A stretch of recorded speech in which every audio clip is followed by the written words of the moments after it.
মাহবুব মোর্শেদের অপসারণ এবং বাসসের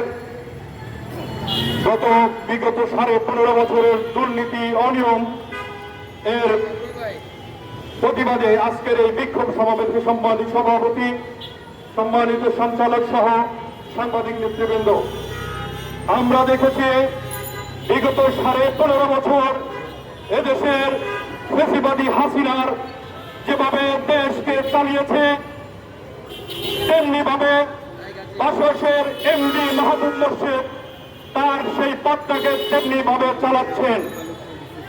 ফ্যাসিবাদের সেই দোসর যিনি বিগত 15.5 বছর আওয়ামী লীগের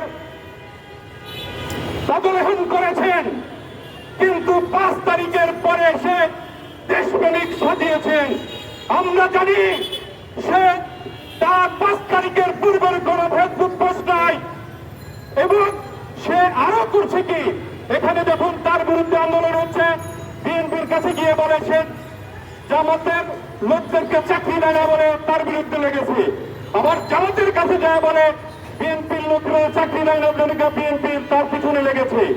আমরা ধিক্কার জানাই, তিনি এই জন্য এই কাজ করছেন কারণ তিনি সাংবাদিকতা করেন নাই, সাংবাদিকতার ঠিক জানেন না, আর না জানার কারণে তাকে যে বা যারাই এই পদে বসিয়েছেন তাদের কেউ এবং ঘৃণা জানাই।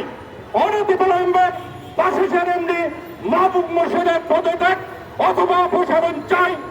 আন্দোলনে ঢাকা সাংবাদিক ইউনিয়ন ঘরে বসে থাকবে না এবং আরো কঠোর কর্মসূচির আহ্বান জানিয়ে আমি আমার সংক্ষিপ্ত কথা শেষ করলাম।